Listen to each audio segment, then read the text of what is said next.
Hello students, कैसे आप सब लोग। आई होप आप सभी बहुत अच्छे होंगे। I Ashutosh welcome you to the digital platform of Winsome international school. My dear students, हम पढ़ रहे हैं chapter number 5 Indigo. Indigo chapter के इस क्वेश्चन आंसर्स के सेशन में मैं आप सबका स्वागत करता हूं। आइए देखते हैं कि किस तरह के क्वेश्चंस हमारे एग्जाम में इंडिगो चैप्टर से आ सकते हैं और कैसे उनका आंसर हमें देना है। देखेंगे पहला क्वेश्चन, क्वेश्चन नंबर 2, क्योंकि क्वेश्चन नंबर 1 में थोड़ा गलती है बुक के अंदर। Why is Rajkumar Shukla described as being resolute? आपको बताना है कि राजकुमार शुक्ला जो हैं उनको डिस्क्राइब किया, यानी उनको वर्णन किया गया या फिर उनको बताया गया है कैसा, resolute.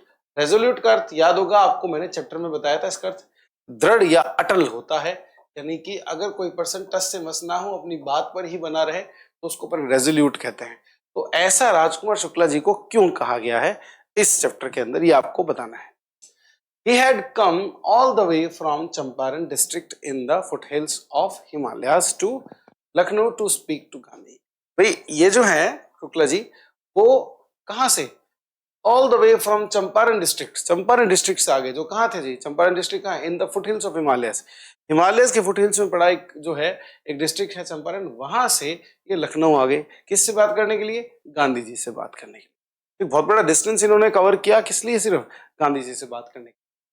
Shukla accompanied Gandhi everywhere. आपको कहानी याद होगी, गांधी जी ने पहली बार में शायद इतना सीरियसली नहीं लिया था इनको, और फिर जब ये बात कही कि मैं इधर उधर जाऊंगा तो गांधी जी के ये साथ साथ में हर जगह गए। तो इससे उनकी रेजोल्यूटनेस दिखती है, इतने अटल थे अपनी बात को लेके, वो चाहते थे कि गांधी जी उनके साथ चलें तो बस चले। Shukla followed him to the ashram near Ahmedabad. Even Ahmedabad में जो आश्रम है वहां तक, अहमदाबाद के पास जो आश्रम है, सॉरी, वहां तक ये उनके साथ गए। फॉर वीक्स, हफ्तों तक, he never left Gandhi's he never left Gandhi till Gandhi asked him to meet at। उन्होंने गांधी जी को कभी नहीं छोड़ा जब तक गांधी जी ने उनको ये नहीं कहा कि तुम मुझसे कलकत्ता में मिलना। ये अपन कह सकते हैं कि इन चीजों से या इन एक्शन से हम बता सकते हैं कि राजकुमार शुक्ला जी जो थे वो बहुत ही रेजोल्यूट। चलिए देखते हैं नेक्स्ट क्वेश्चन हमारा। Why do you think the servants thought Gandhi to be another peasant? भाई यहाँ पूछा जा रहा है कि आपको ऐसा क्यों लगता है कि जो सर्वेंट्स थे, सर्वेंट्स कौन से, मैं आपको आइडिया दूंगा अभी, उन्होंने सोचा कि जो गांधी हैं वो अनदर पेजेंट है, यानी कि एक और कोई पेजेंट है, जो गरीब लोग होते हैं जो आते रहते हैं यहाँ पे मदद मांगने के लिए, उन्हीं में से कोई एक गरीब जो है फार्मर कौन है, गांधी जी हैं। ऐसा क्यों भाई सर्वेंट्स को लगा। अब अगर आपको याद आ गया तो बहुत अच्छी बात है बच्चों, अगर नहीं याद आया है तो आपको याद होगा राजेंद्र प्रसाद के घर पे, यानी कि हमारे जो प्रथम प्रेसिडेंट थे, उनके फर्स्ट प्रेसिडेंट के घर पे जो है ये गए थे दोनों लोग, और वहां पे जो नौकर थे उन्होंने क्या समझ लिया था गांधी जी को, अनदर पेजेंट। ये जो अनदर पेजेंट उनको समझ लिया था उसको लेके यहाँ बताया गया है। Shukla had led Gandhi to Rajendra Prasad house, जैसे मैंने आपको बताया। The servants knew Shukla as a poor yeoman. जो सर्वेंट्स थे वो शुक्ला को जानते थे एक पुअर यॉमैन, यानी ये जो फार्मर या जो गरीब लोग होते हैं उनके रूप में। Gandhi was also clad in a simple dhoti. जो गांधी जी जो है उन्होंने भी कैसे कपड़े पहने हुए थे, कपड़े पहने हुए होने के लिए अपन क्लैड वर्ड का यूज करते हैं। कैसे कपड़े पहने हुए थे, एक सिंपल धोती पहनी हुई थी। He was the companion of a peasant, और वो एक पेजेंट यानी वही शुक्ला जी के कंपेनियन यानी कि साथी थे, यानी उनके साथ आए थे। हेंस बस इसीलिए द सर्वेंट्स थॉट, इसीलिए इसी प्रकार जो है सर्वेंट्स ने सोचा गांधी जी जो है वो एक और कोई पेजेंट है।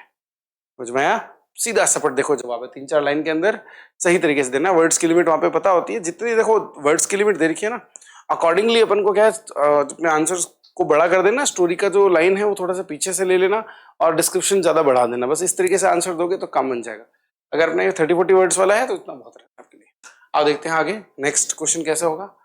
आपको थिंक एज यू रीड के अंदर जो ये क्वेश्चन देखने को मिलेगा, list the places that Gandhi visited between his first meeting with Shukla and his arrival at Champaran. ये रहे हैं कि आप उन प्लेसेस को लिस्ट कीजिए, यानी कि सारणी में या फिर एक एक करके बताइए कौन कौन से वो प्लेसेस थे यहाँ पे गांधी जी जो हैं उन्होंने विजिट किया between his first meeting with Shukla, Shukla ji की साथ जो फर्स्ट मीटिंग हुई है वहां से, and his arrival at Champaran, अपने चंपारण पहुंचने तक की ये जो पूरी घटना थी बड़ी सी, उसमें ये कहाँ गए वो सारे प्लेसेस आपको बताने। Gandhi's first meeting with Shukla was at Lucknow. आपको याद होगा लखनऊ कन्वेंशन था, वहां पे शुक्ला जी से मिले थे, तो first meeting was at Lucknow. Then he went to Kanpur, आपको याद होगा वो कानपुर गए थे, and other parts of India. और उसके बाद दूसरे जो पार्ट्स थे इंडिया के जो चैप्टर में मेंशन नहीं है, आप भी ऐसे लिखेंगे Kanpur and other parts of India. उसके बाद में ही रिटर्न टू हिज आश्रम नियर अहमदाबाद। कानपुर के बाद में दूसरे पार्ट्स के बाद में वो अहमदाबाद है। Later he went to Calcutta, Patna and Muzaffarpur before arriving at Champaran. उसके बाद कहाँ गए? पटना गए, और फाइनली कहाँ गए जी? मुजफ्फरपुर गए before arriving at Champaran, Champaran पहुंचने से पहले।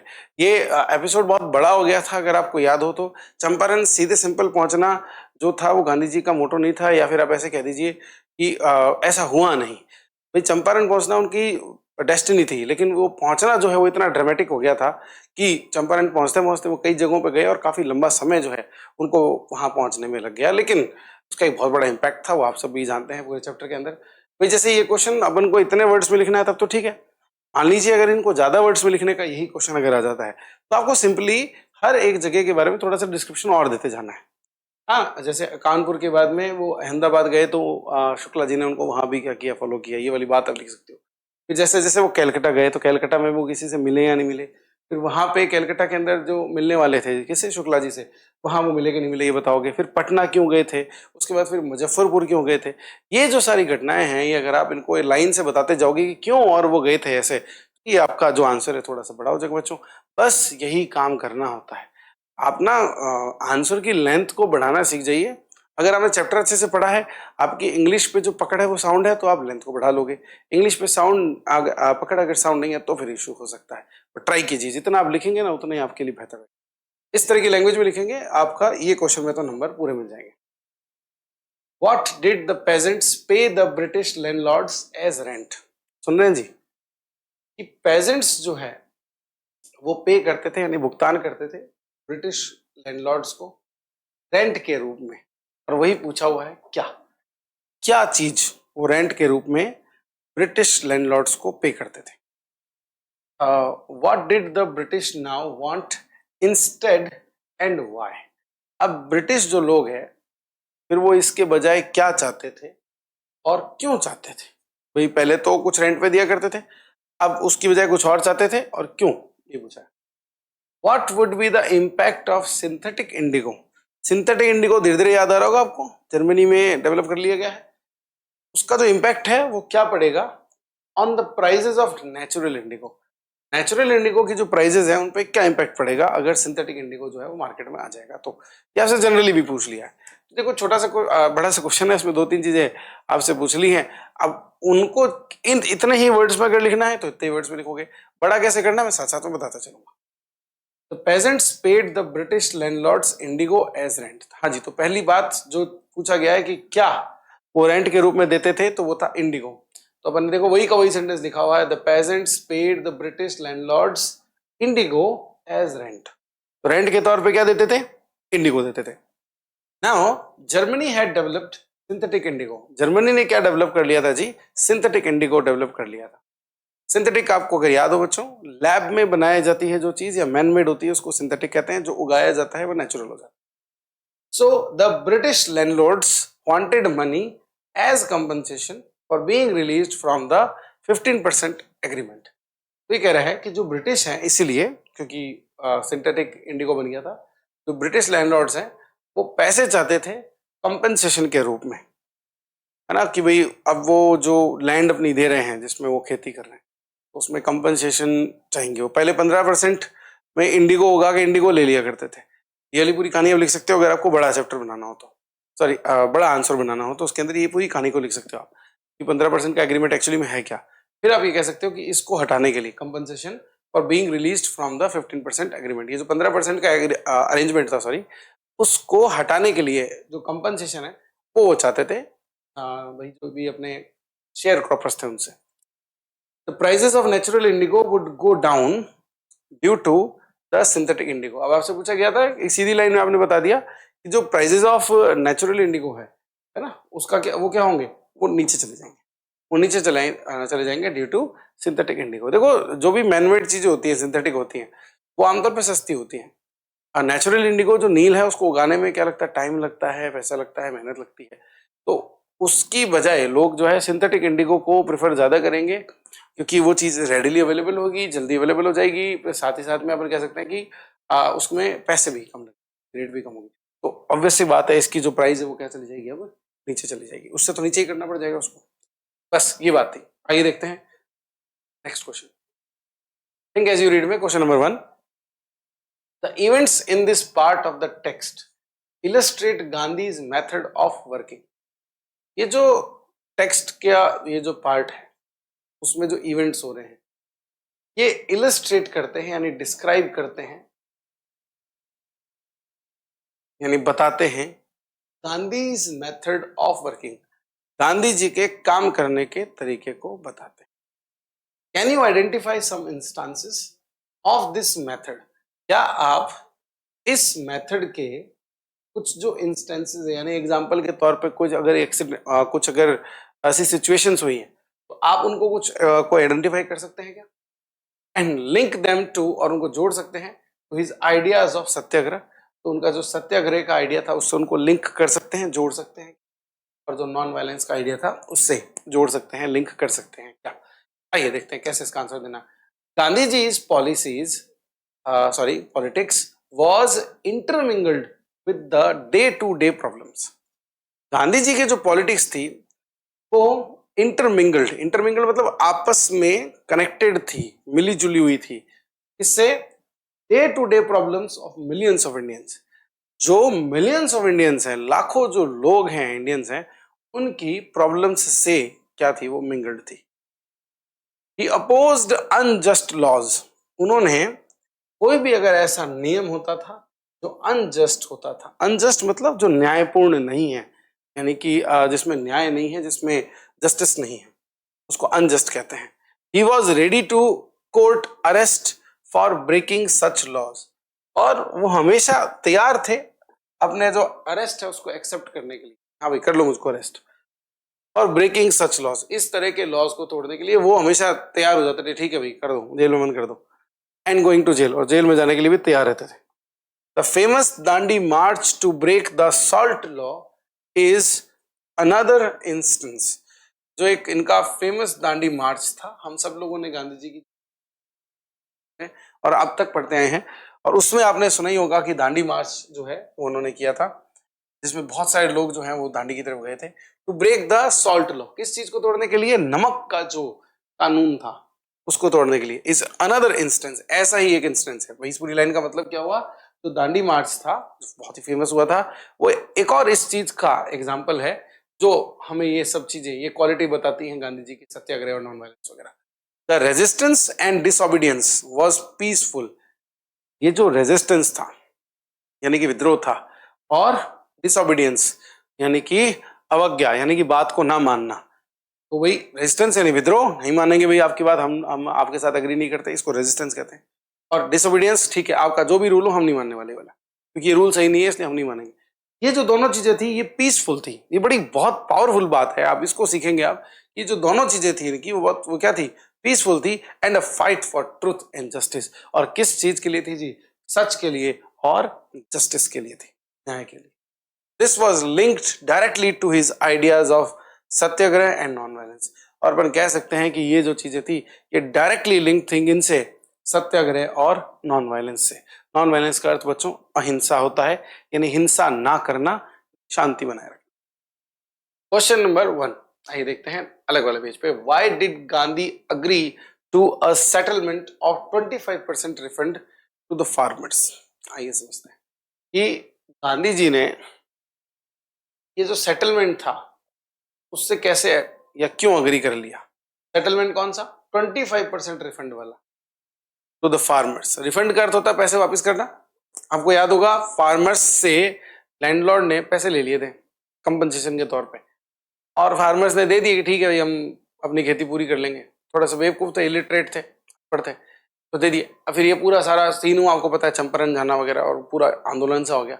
अब बात ये हुई कि जो लैंडलॉर्ड्स है वो पैसे वापस देंगे, तो जो बातचीत चल रही थी उसके अंदर जब लैंडलॉर्ड्स ने जैसे ही ऑफर किया कि 25%, तो भी गांधी जी मान गए, जो कि कोई मानने को तैयार नहीं था। सबको लग रहा था नहीं गांधी जी तो पूरा पैसा निकाल के लाएंगे, तो 25% पे वो क्यों राजी हो गए, ये एक बड़ा क्वेश्चन उठ जाता है। वो बात बताई गई थी चैप्टर में, आओ अपन से कैसे बताना है। और Gandhi, the amount of the refund was less important. Gandhi ji के लिए रिफंड का जो अमाउंट था वो कम इंपॉर्टेंट था, इतना इंपॉर्टेंट नहीं था। देन द फैक्ट, इसके मुकाबले कम इंपॉर्टेंट था इस फैक्ट के कि landlords had been forced to return part of the, landlords को जबरदस्ती पैसा वापस देना पड़ गया। ये जो चीज थी ना, ये इसमें जो जीत थी ना, वो गांधी जी के लिए ज्यादा इंपॉर्टेंट थी, ये वो बताना चाहते हैं। आप भी समझेंगे, एक लंबे समय से एक सिस्टम चल रहा है, मान लीजिए स्लेवरी का, जिसके अंदर लैंडलॉर्ड जो है वो लोगों को स्लेव बना के अपने यूज कर रहे हैं। तो मेंटेलिटी स्लेव की ऐसी हो जाती है, यार अपन को यही करना है, अपन को भगवान ने बनाया है इसलिए कि अपन गुलाम बन के रहें। अगर एक स्लेव कुछ ऐसा कर दे जिसमें लैंडलॉर्ड को अपना स्टेप पीछे लेना पड़ जाए और उसको पैसे वापस देने पड़ जाए एक तरीके से किसी फार्मर को या अपने स्लेव, तो एक जो मेंटेलिटी वहां से एक जो निकल के आती है वो बहुत बड़ी जीत है, क्योंकि उससे जनरेशंस जो है आगे की सुधर जाएंगी। नहीं तो वो स्लेव के स्लेव ही बनी रहेगी मेंटेलिटी अगर वैसी रही। बस वही बात यहाँ पे गांधी जी एक्चुअली बताना चाह रहे हैं। ये फैक्ट बहुत बड़ा इंपॉर्टेंट पार्ट था, ये एक बहुत पावरफुल चीज थी। उनको यानी लैंडलॉर्ड्स को पैसे वापस देने पड़ गए, चाहे 25% ही दिए हो, लेकिन पैसे उनको वापस देने पड़ गए, ये चीज बहुत इंपॉर्टेंट थी। And with it part of their prestige too, और इसके साथ उनको क्या चीज वापस देनी पड़ी, अपने प्रेस्टीज यानी अपने घमंड की जो है एक छोटा सा हिस्सा जो है उनको देना पड़ गया कि ठीक है यार पैसे तो देने ही पड़ेंगे। So he agreed to settlement of 25% refund to the farmers. इसीलिए वो 25% का जो फंड का जो स्टेट सेटलमेंट था उससे वो अग्री हो गए, मान गए उस बात को।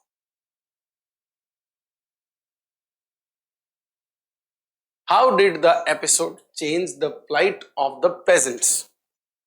कह रहा है कि ये जो एपिसोड था जिसके अंदर जो पेजेंट्स का प्लाइट यानी कि भाई उनकी जो रिक्वेस्ट थी वो चेंज कैसे हुई, किस ये जो एपिसोड था चेंज होने वाला वो कैसे कैसे हो गया। The peasants were saved from spending time and money on court cases. इन सारी चीजों से ये जो सब किया हमने, उससे हुआ ये कि जो पेजेंट्स थे यानी कि जो गरीब फार्मर्स थे इनके पैसे बच गए।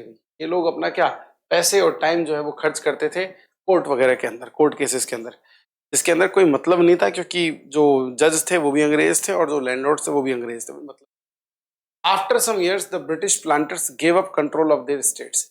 भाई ये जो करा है हमने उससे क्या हुआ, ये जो गांधी जी ने किया उससे क्या हुआ कि कुछ सालों बाद ब्रिटिश प्लांटर्स यानी वही जो ब्रिटिश लैंडलॉर्ड्स थे उन्होंने अपना कंट्रोल ही छोड़ दिया उस जमीन से। He is now reverted to the peasants, और ये जो अब है वो किसको दे दी गई, पेजेंट्स को दे दी गई। इंडिगो शेयर क्रॉपिंग डिसअपियर्ड, और धीरे धीरे इंडिगो शेयर क्रॉपिंग जो थी वो खत्म हो गई, है ना। तो ये जो सब कुछ अपन ने किया, ये जो एपिसोड था जिसमें गांधी जी का बहुत बड़ा रोल है, इससे क्या प्रभाव पड़े वो हमने कुछ लाइंस के अंदर बताया। इतने ही सिंपल लाइंस में लिखें। फिर से कहूंगा, अगर ये सेंटेंस या सॉरी अगर ये क्वेश्चन आपका थोड़ा पढ़े, ज्यादा वर्ड लिमिट्स में आता है, तो आप इन सभी पॉइंट्स में डिटेल्स जोड़ देना, इंसिडेंट पूरा बता देना, खत्म, तैयार हो गया आपका बड़ा क्वेश्चन। इस तरह का भी आएगा ऐसा एक, उसमें बताएंगे आपको कैसे लिखना। अंडरस्टैंडिंग द टेक्स्ट के अंदर आपका क्वेश्चन जो देखने को मिलता है आपको वो है, why do you think Gandhi considered the Champaran episode to be a turning point in his life. Gandhi ji इस चंपारण एपिसोड को अपनी लाइफ का टर्निंग पॉइंट क्यों मानते हैं, यहाँ पे क्या मानते हैं गांधी जी, ऐसा क्यों मानते हैं कि भाई उनकी लाइफ में एक टर्निंग पॉइंट था, यहाँ से कुछ नया ही स्टार्ट हो गया था या पलट हो गई थी जिंदगी उनकी, कैसे। The Champaran episode began as an attempt to ease the sufferings of large number of poor peasants. ये जो चंपारण एपिसोड था ये स्टार्ट हुआ था एक अटेम्प्ट को लेकर। ये अटेम्प्ट किस चीज के लिए था, to ease the sufferings of large number of poor peasants. बहुत सारे जो पुअर पेजेंट्स थे यानी कि गरीब जो किसान थे, बहुत बड़ा नंबर जो उनका था, उन सबकी जो सफरिंग्स थी उसको ईज किया जा सके, उसको कम किया जा सके, उसको सूद किया जा सके, उसको पैसिफाई किया जा सके, शांत किया जा सके, कम किया जा सके। इसके लिए ये चंपारण का जो एपिसोड है वो स्टार्ट हुआ था। He got spontaneous support of thousands of people. और इन सब के बीच में उनको साथ ही साथ थाउजेंड्स ऑफ कंपेनियंस का सपोर्ट मिला, हजारों की संख्या में लोगों का इनको सपोर्ट मिला। गांधी एडमिट करते हैं, ये बात मानते हैं that what he had done was a very ordinary thing। वो मानते हैं कि उन्होंने जो किया, what he had done, उन्होंने जो किया एक बहुत ऑर्डिनरी, एक बहुत सामान्य चीज, यानी कुछ स्पेशल नहीं किया उन्होंने, ये मानते हैं। He declared that the British could not order him about in his own country। उन्होंने ये बात डिक्लेयर कर दी, ये भाई घोषणा कर दी इस बात की कि जो ब्रिटिश हैं वो उन्हें उनकी कंट्री में ऑर्डर देते नहीं रह सकते। बात बात में किसी भी चीज का ऑर्डर दें और कोई भी चीज का कानून बना लें जो जस्ट या अनजस्ट कैसा भी हो सकता है, ये उन्होंने मना कर दिया। Hence, बस इसीलिए he considered the Champaran episode as a turning point in his life। उन्होंने चंपारण एपिसोड को अपनी लाइफ का टर्निंग पॉइंट कंसीडर कर लिया, यानी मान लिया। ठीक है, अगला। How was Gandhi able to influence lawyers? Give instances। ये कह रहे हैं कि गांधी जो है वो कैसे इन्फ्लुएंस कर पाए लॉयर्स को। गिव इंस्टेंसेस दीजिए भाई, एग्जांपल्स यहाँ पे ये बताना चाह रहे हैं। Gandhi asked the lawyers what they would do if he was sentenced to prison. Gandhi ji ने लॉयर्स को पूछा कि वो क्या करेंगे अगर उनको प्रिजन में भेज दिया जाए, यानी कि गांधी जी को जेल में भेज दिया जाए, वो क्या करेंगे। They said that they had come to advise him। उन्होंने कहा कि वो उनको एडवाइज करने के लिए, यानी कि उनको सलाह देने के लिए आए हैं। If he went to jail, अगर वो जेल चले जाते हैं, they would go home, वो अपने घर चले जाएंगे। तो बहुत ही आसानी से कन्नी काट ली भाई लॉयर्स ने। Then Gandhi asked them about the injustice to the sharecroppers। Gandhi ji ने उनसे ये जो इनजस्टिस हो रहा है शेयर क्रॉपर्स के साथ में, उसके बारे में पूछा कि भाई बताओ ये जो इनके साथ में अन्याय हो रहा है उसका क्या करोगे। The lawyers held consultations. तो लॉयर्स ने क्या किया, कुछ कंसल्टेशंस यानी कि बातचीत रखी, कुछ फिर बातचीत करी। दे केम टू द कंक्लूजन, और वो लोग एक निष्कर्ष पर पहुंचे that it would be shameful assertion if they went home. ये एक शर्मनाक भगोड़ापन हो जाएगा अगर वो अपने घर चले जाते हैं तो।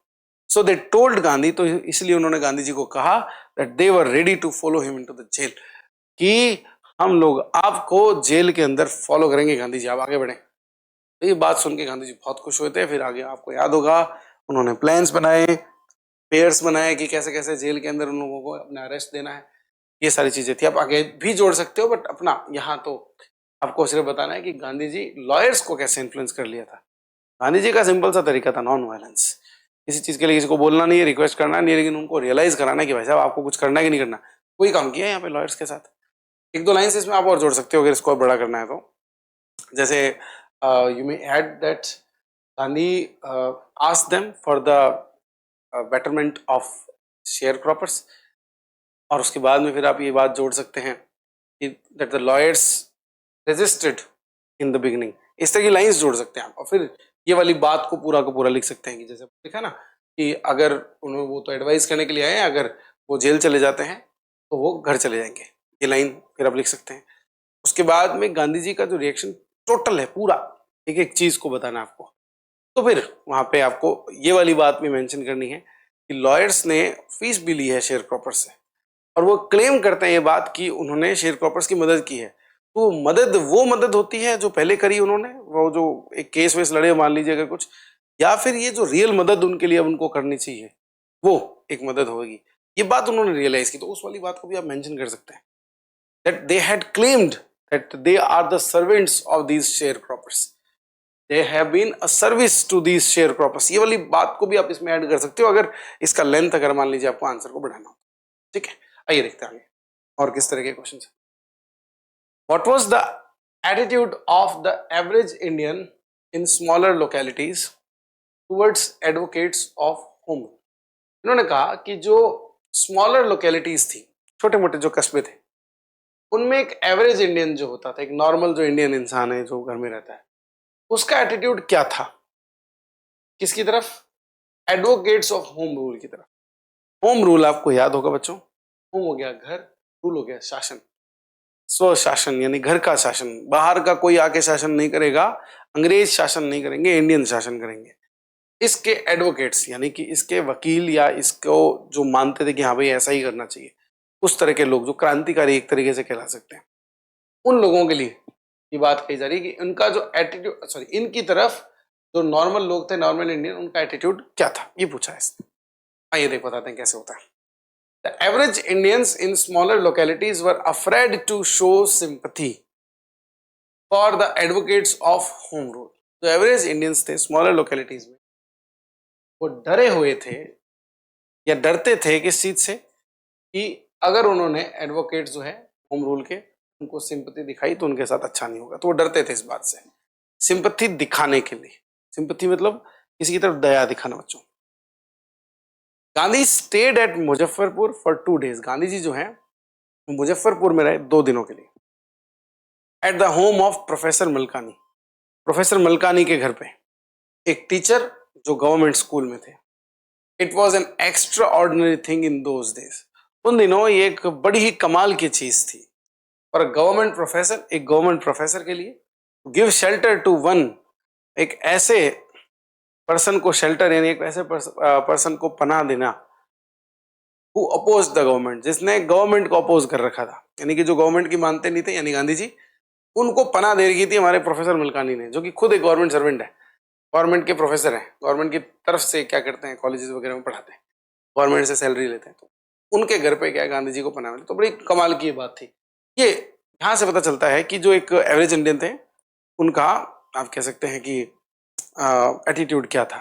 तभी तो ये बात को एक्स्ट्रा ऑर्डिनरी कहा जा रहा है इस सेंटेंस के अंदर, कि जो एक नॉर्मल इंडियन है वो तो बेचारा रखे ना, घर में रखना तो बहुत दूर की बात है, सिंपैथी भी नहीं दिखाए, और इन्होंने घर में रख लिया, और ये बहुत ही कमाल की बात होगी कि घर में रख लिया। ठीक है, आइए देखते हैं next question. How do we know that ordinary people too contributed to the freedom movement? हमें कैसे पता चलेगा या हमें कैसे ये मान सकते हैं हम कि जो सामान्य लोग थे उन्होंने भी कंट्रीब्यूट किया, यानी कि सपोर्ट किया, हिस्सा लिया, sorry, to the freedom movement. ये जो फ्रीडम मूवमेंट थी उसके अंदर आम लोगों ने भी कैसे अपनी हिस्सेदारी निभाई है, ये आपको बताना है। Professor JB. Kripalani, professor JB. Kripalani जो है, उन्होंने रिसीव किया गांधी जी को मुजफ्फरपुर में। कहाँ पे? मुजफ्फरपुर रेलवे स्टेशन पे रात को। He had a large body of students with him. उनके साथ में लार्ज बॉडी ऑफ स्टूडेंट्स थे, यानी बहुत सारे बच्चे थे, students. Share croppers from Champaran came on foot. Champaran से जो शेयर क्रॉपर्स हैं वो पैदल आए, and bye convince to see Gandhi, और अपने अपने कन्वेंस से आए, जो भी साइकिल वगैरह उनके पास घोड़ा गाड़ी हुआ उससे आए टू सी गांधी, गांधी जी से मिलने के लिए। Muzaffarpur lawyers too called on him. Muzaffarpur के जो लॉयर्स थे वो भी उनसे जाकर मिले। A vast multitude greeted Gandhi. एक बहुत बड़ी संख्या में लोगों ने क्या किया, उनको ग्रीट किया, यानी उनका स्वागत किया। When he reached Motihari railway station, जब वो मोतिहारी रेलवे स्टेशन पहुंचे, thousands of people demonstrated around the courtroom। Motihari district के अंदर भाई जो कोर्ट रूम था उसके आसपास हजारों की संख्या में लोग इकट्ठे। This shows that ordinary people too contributed to the freedom movement of India। इससे पता चलता है कि सामान्य लोगों ने भी क्या किया, कंट्रीब्यूट किया to the freedom movement of India. आजादी का जो आंदोलन था उसके अंदर सामान्य लोगों ने भी क्या किया, कंट्रीब्यूट किया, यानी हिस्सा लिया। तो समझ में आ गया बच्चों, जिस तरीके से सेंटेंसेस बन रहे हैं साथ साथ में बताता जा रहा हूँ, समझ तो आपको आ ही रहा होगा। ऑफ कोर्स सेंटेंसेस पे ध्यान देना, कैसे बनाना है, जो मैं बोल रहा हूँ हिंदी वाला उसको इंग्लिश कैसे बनानी है उस पर ध्यान देना, और उसी को बार बार प्रैक्टिस करना है आपको। इनफैक्ट मैं चाहूंगा अगर आप चाहे तो इस एक काम ऐसे भी कर सकते हैं वीडियो के साथ में, क्वेश्चन आंसर्स वाली वीडियोस के साथ में, कि मैं जैसे जैसे आपको आंसर्स बता रहा हूँ आप सिर्फ सुने और हिंदी वाले पार्ट को सुनते हुए इंग्लिश वाले पार्ट को खुद लिखने की कोशिश करें। उससे होगा क्या, आपको खुद पता चल जाएगा आप क्या गलतियां कर रहे हैं, और वो जो गलतियां हैं वो आप चेक कर लेंगे, आप स्क्रीन पे देख के 1 मिनट में सुन लें और फिर खुद लिख के देखें हिंदी में जो सर ने बोला है वो क्या, फिर इंग्लिश में यहाँ देख लें, तो उससे आपको मैच हो जाएगा। भाई अपने होता क्या है, सबसे बड़ी प्रॉब्लम क्वेश्चन आंसर्स के साथ ये होती है बच्चों के साथ में, चैप्टर पढ़ा होता है, चैप्टर याद होता है, थॉट्स सारी होती है, कंटेंट दिमाग में होता है, इंग्लिश में कन्वर्जन में मुश्किल हो जाती है। ऐसे में आपको जो मैंने प्रैक्टिस बताई है वो अगर आप करेंगे तो it will be very very beneficial. Talking about the text में देखेंगे, freedom from fear is more important than legal justice for the poor. देखिए क्लियर बात कही है कि डर से जो आजादी है वो ज्यादा इंपॉर्टेंट है लीगल जस्टिस से। लीगल जस्टिस मतलब कोर्ट में जो आपको जस्टिस मिल जाएगा यानी कि न्याय मिल जाएगा, उससे ज्यादा इंपॉर्टेंट है कि डर से मुक्ति मिले। किसके लिए कही गई ये बात? फॉर द पुअर, यानी कि गरीब लोगों के लिए ये बात कही गई। Do you think that the poor of India are free from fear after independence? क्या आपको लगता है कि इंडिया के जो पुअर लोग हैं वो अब यानी इंडिपेंडेंस के बाद में डर से मुक्त हो गए हैं? क्या आपको लगता है? तो आइए बताते हैं वो कैसे बताना है। For the poor of India means of survival are far more important than freedom or legal justice। देखिए बढ़िया बात लिखी है, हमें लिखना है क्या कि जो पुअर ऑफ इंडिया यानी कि इंडिया के जो गरीब लोग हैं उनके लिए मीन्स ऑफ सर्वाइवल यानी वो जी सके उसके लिए जो चीजें उनको चाहिए होती है, कपड़ा मकान, आर फार मोर इंपॉर्टेंट, कहीं ज्यादा इंपॉर्टेंट है किस चीज से? फ्रीडम और लीगल जस्टिस से। I don't think the poor of India are free from fear after independence. मुझे नहीं लगता है कि जो इंडिया के पुअर लोग हैं वो अपने डर से मुक्त हो गए हैं आफ्टर इंडिपेंडेंस, आजादी के बाद में। The foreign rulers have been replaced by corrupt politicians. जो फॉरेन रूलर्स थे पहले उनको अब रिप्लेस किसने कर दिया है? Corrupt politician and self serving bureaucracy. और बस जो अपने आप को सर्व कर रही है वैसी ब्यूरोक्रेसी। ब्यूरोक्रेसी का अर्थ होता है बच्चों की वो लोग जो पॉलिटिशियंस नहीं हैं लेकिन गवर्नमेंट के लिए काम करते हैं, जिनका काम तो होता है कि जनता की भलाई करें। जैसे कि अब पुलिस को इसमें ले सकते हैं, जो भी गवर्नमेंट ऑफिशियल्स होते हैं जैसे कलेक्टर हैं और जो आपके क्या कहते हैं उनके अंडर में जो सारे लोग हैं, और पटवारी आपने सुना होगा, और तहसीलदार, ये जो लोग होते हैं सब इनको ब्यूरोक्रेसी का पार्ट मानते हैं। तो ये वाले जो लोग हैं इनको कहा गया कि दे आर सेल्फ सर्विंग, अपने आप को सर्व कर रहे हैं, जनता को सर्व नहीं कर रहे। ये कह रहे हैं कि फॉरेन रूलर्स को इन लोगों ने क्या कर दिया है? अब रिप्लेस कर दिया। Power brokers and money lenders have a field day. ये जो पावर के दम पे बढ़ने वाले लोग होते हैं वो, और मनी लेंडर्स यानी कि उधार देने वाले, वही लैंडलॉर्ड, उनका फील्ड डे चल रहा है यानी कि they are enjoying their selves. The situation has improved in cities, big farmers, and towns for the poor, but the poor in the remote villages still fear the big farmers and money lenders। ये कह रहा है कि जो situation है, जो स्थिति है वो इम्प्रूव हो गई है सिटीज में और टाउन्स में पुअर के लिए, लेकिन जो लोग पुअर हैं कहाँ पे? रिमोट विलेजेस के अंदर, still fear the big farmers, अभी भी बड़े जो फार्मर्स हैं उनसे, और मनी लेंडर्स यानी कि जो पैसे उधार देने वाले होते हैं जमींदार, उनके लिए अपन कह सकते हैं उनसे ये अभी भी परेशान हैं, उनसे अभी भी डर लगता है इनको। The police and revenue officials are still objects of terror for them. और जो पुलिस और जो रेवेन्यू ऑफिशियल्स होते हैं वो अभी भी क्या है? अभी भी वो ऑब्जेक्ट्स हैं जिनसे क्या किया जाता है? अभी उनको डराया जाता है। तो टेरर यानी डर के वो बस ऑब्जेक्ट्स ही हैं, जबकि इनका काम है पुअर लोग यानी गरीब लोगों को क्या बचाना, जबकि ये उल्टा उनको डराते हैं। ये उल्टा एक ऑब्जेक्ट बनता है जिससे वो डराए जाएं इनके द्वारा। यही मनी लेंडर्स होते हैं, बिग फार्मर्स वगैरह होते हैं। इस तरह का आंसर लिख सकते हैं बच्चों आप अगर फ्रीडम फ्रॉम फियर के बारे में आपसे पूछा जाता है।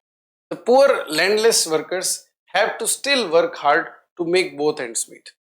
जो गरीब लैंडलेस यानी जिनके पास जमीन नहीं है वो वर्कर्स, उनको अभी भी क्या करना पड़ता है? अभी काम करना पड़ता है।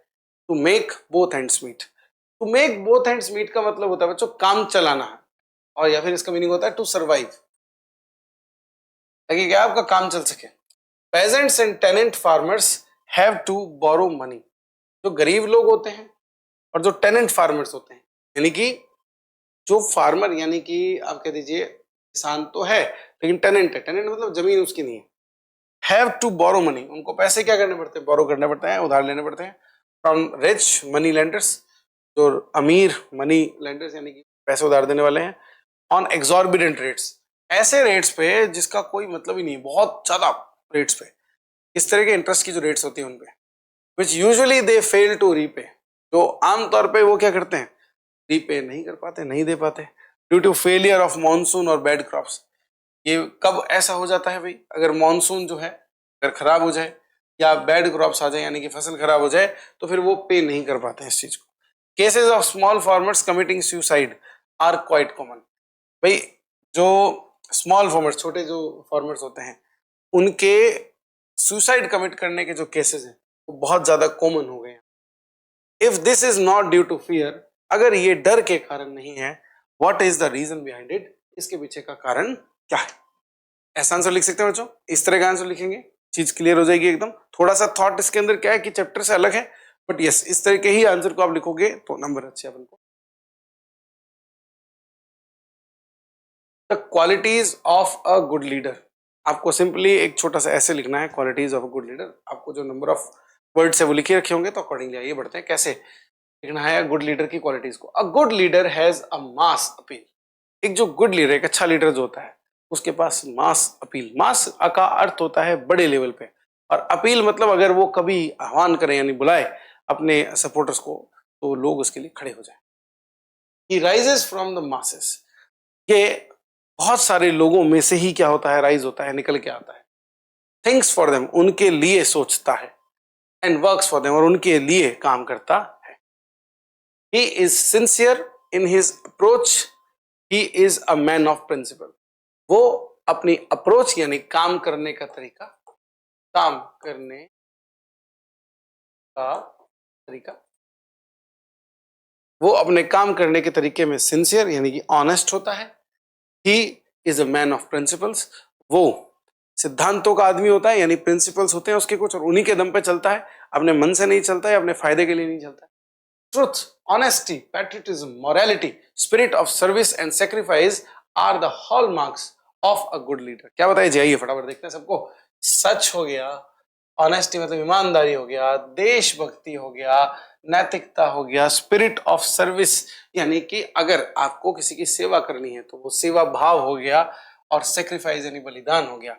ये हॉलमार्क्स हैं एक गुड लीडर के। हॉलमार्क्स का अर्थ होता है बच्चों वो प्रोफाइल, यानी कि ये सारी चीजें होनी चाहिए, क्वालिटीज एक गुड लीडर की। He never mixes politics with religion और सेक्ट, वो कभी भी पॉलिटिक्स को रिलीजन या सेक्ट के साथ में नहीं मिलाता है, यानी रिलीजन अपनी तरफ और पॉलिटिक्स अपनी तरफ।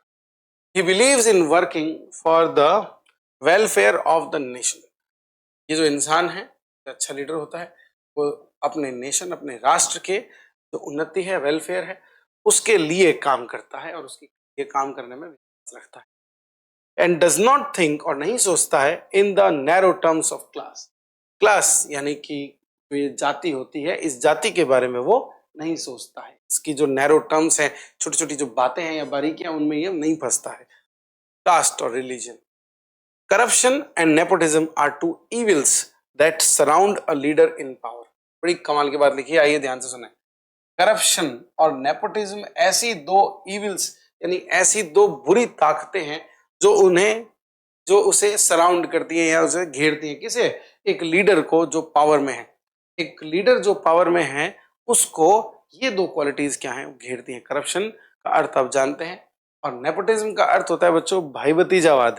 भाई भतीजावाद का अर्थ क्या होता है कि जैसे मान, नेपोटिज्म का अर्थ होता है कि जैसे मान लीजिए कि आप एक अच्छी पोजीशन पे हैं, लेट्स से आप एक जिले के कलेक्टर हैं, और आपको अपने अंडर में कुछ लोगों को अपॉइंट करना है। आप अगर क्वालिटी देख के अपॉइंट ना करें, कौन अच्छा है इस क्वालिटी के अंदर, और उस हिसाब से जज करके आप लोगों को एक अच्छी पोजीशन पे बिठाएं, ये ना करके आप कहें कि वो मेरे मामा जी के लड़के को बिठा देता हूँ यहाँ, या फिर मेरे वो जो चाचा जी का पोता है वो उसको यहाँ पे लगा देते हैं, ऐसे ये चीज अगर आप सोचते हैं तो ये गलत है, और इसी को अपन क्या कहते हैं, नेपोटिज्म। आगे आगे देखते हैं, हिंदी में इसको भाई भतीजावाद बोलते हैं बच्चों। The life of a good leader is an open book. एक अच्छे लीडर की जो लाइफ होती है बच्चों, वो एक ओपन बुक होती है, एक बिल्कुल साफ खुली किताब होती है, यानी कि सब कुछ लोगों के सामने होता है। There is no difference between his words and actions, उसके शब्दों और उसके कर्मों में कोई भी डिफरेंस नहीं होता है। Between sorry such good leaders, such good leaders are very rare. ऐसे अच्छे जो नेता हैं या लीडर्स हैं वो बहुत रेयर होते हैं, बहुत कम होते हैं। What we find today are practical politicians. आज जो हम देखते हैं, आज जो हमें मिलते हैं, वो क्या हैं? प्रैक्टिकल पॉलिटिशियंस हैं, यानी कि अपना फायदा देखने वाले क्या हैं? पॉलिटिशियंस हैं। Who think of achieving their end without bothering about. जो अपने अपने जो लक्ष्य हैं, their end का अर्थ हो गया अपने लक्ष्य को अचीव करने का सोचते हैं, विदाउट बॉदरिंग अबाउट, दूसरों के बारे में सोचे बिना। The purity of means, the law of expediency gets the better of morality. कहते हैं कि भाई किसी भी काम को करने के तरीके में जो शुद्धता है, वो जो लॉ ऑफ एक्सपीडियंसी यानी कि एक ऐसा कानून जिसके अंदर समानता है, the better of gets the better of morality, आपके जो नैतिकता है उसका बेस्ट वर्जन जो है वो आपके सामने निकाल के लाएगी। यानी कि हमें अच्छी क्वालिटीज को एक लीडर के अंदर रखना चाहिए और एक लीडर में अच्छी क्वालिटीज ये होनी चाहिए, अदरवाइज बहुत खराब भी सारा मामला हो सकता है। और अगर अच्छी क्वालिटीज हुई तो सब कुछ बहुत अच्छा हो सकता है एक लीडर के अंदर। ठीक है जी डियर स्टूडेंट्स, तो ये थे भाई आपके चैप्टर 5 के क्वेश्चन आंसर्स। आई होप आपको ये क्वेश्चन आंसर्स बहुत अच्छे से समझ में आए होंगे। इन क्वेश्चंस का जवाब अगर इस तरीके से आप अपने एग्जाम में देते हैं, आई कैन अश्योर यू कि आप अच्छे मार्क्स स्कोर करें। With this, thank you so much everybody.